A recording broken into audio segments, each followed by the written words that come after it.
Welcome to the Unfading Truth Bible reading plan. Today we're reading 2 Kings chapter 17. Those who follow vanity quickly become vain.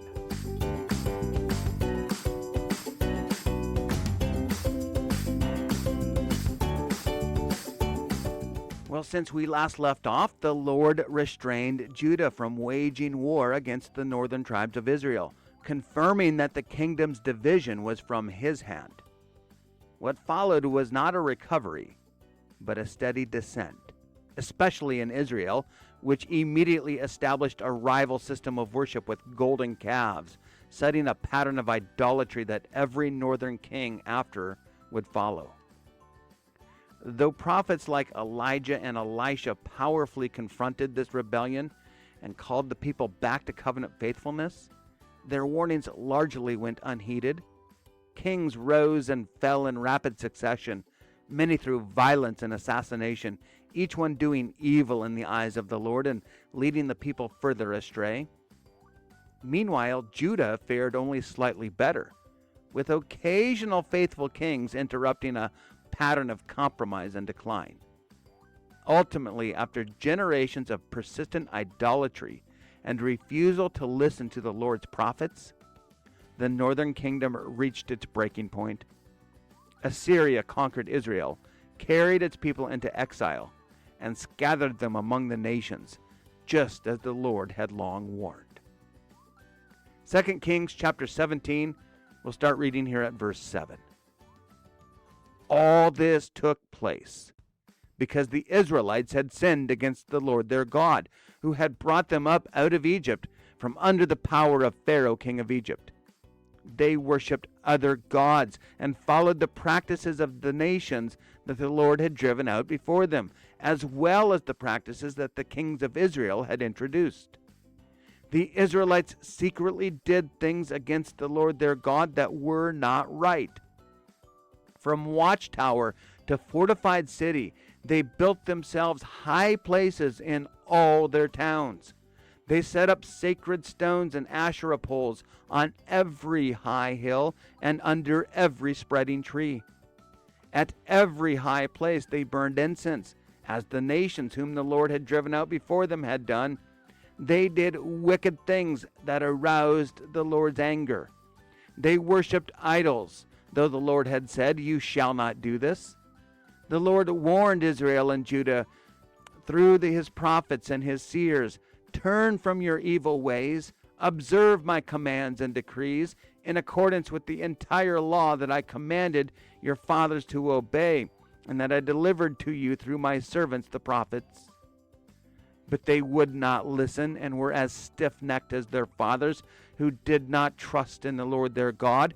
They rejected his decrees and the covenant he had made with their fathers and the statutes he had warned them to keep. They followed worthless idols and themselves became worthless. They imitated the other nations around them, although the Lord had ordered them, "Do not do as they do." They forsook all the commands of the Lord their God and made for themselves two idols cast in the shape of calves and an Asherah pole. They bowed down to all the starry hosts, and they worshipped Baal. They sacrificed their sons and daughters in the fire. They practiced divination and sought omens and sold themselves to do evil in the eyes of the Lord, arousing his anger. So the Lord was very angry with Israel and removed them from his presence. Only the tribe of Judah was left. And even Judah did not keep the commands of the Lord their God. They followed the practices Israel had introduced. Therefore the Lord rejected all the people of Israel. He afflicted them and gave them into the hands of plunderers until he thrust them from his presence.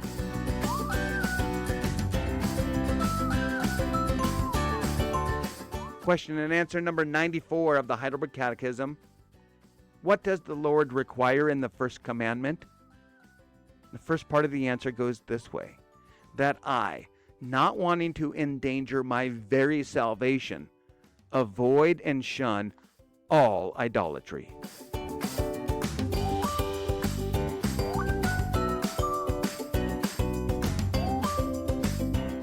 Well, today's passage is a sad summary statement showing how quickly David's kingdom had toppled from its zenith and quickly hit rock bottom. Our narrator uses sweeping words to describe the totality of the infection. All of this took place because the Israelites had sinned. They built themselves high places in all of their towns. They set up sacred stones and Asherah poles on every high hill and under every spreading tree. And at every high place they did as the nations whom the Lord had driven out before them had done. The text makes clear that the Lord didn't just sit back and let his stiff-necked people go.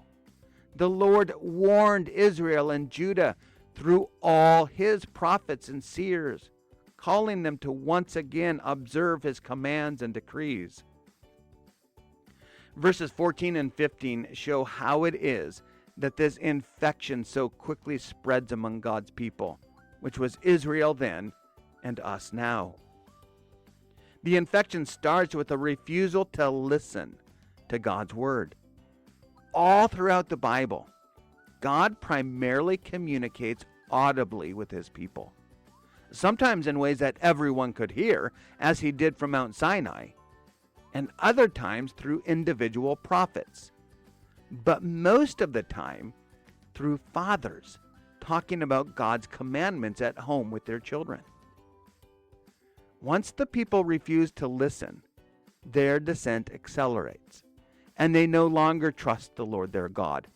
Next, they rejected his decrees and the covenant he had made with their fathers and the statutes he had warned them to keep.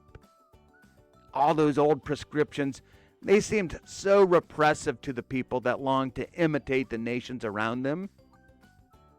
But in jettisoning them, they not only lost the pragmatic blessings that come from living the way that God designed people to live, but more importantly, they were no longer distinct from their pagan neighbors. In other words, they were no longer the holy people that God had called them to be. Let's dig a little bit deeper. The final sentence of verse 15 captures in a few words the entire essence of those who rejected the Lord. It says they followed worthless idols and themselves became worthless. The author here uses a loaded Hebrew term, which is translated by the NIV as worthless. So it's not surprising to see other translations use other words, since no one English word can completely capture the full meaning. The ESV puts it this way: they went after false idols and became false. The Net Bible says they paid allegiance to worthless idols and so became worthless to the Lord. But perhaps the King James Version captures the idea the best. They followed vanity and became vain. This is the same word that gets used in the book of Ecclesiastes so often, hevel, where it's often translated as meaninglessness. It's something that looks solid and attractive from a distance, but that can never be fully apprehended, because like smoke, it just dissipates when grabbed.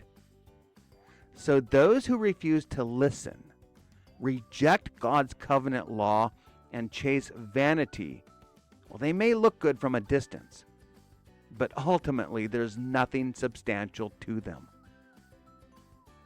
Peter describes you as having become part of God's chosen people, a royal priesthood, a holy nation, God's special possession, that you may declare the praises of him who called you out of the darkness and into his wonderful light. The way God sovereignly holds you in this position is through audibly proclaiming his word to you. Don't make the mistakes these Israelites of old made. Don't stop listening and thereby trade your holiness for vanity. Well, as you pray today, use the AAA prayer pattern. That's where you begin your prayer by acknowledging who God is. Today, open your prayer to our Father, who rejects those who do not listen to him. Then as you pray, go on to align your life with God's will. Pray that listening to God's word will be your top priority, that it might shape you into the holiness that Christ has won for you. Then you can ask God for what it is that you need. Remember, everything else that you hear today will fade away, but the word of the Lord is unfading truth.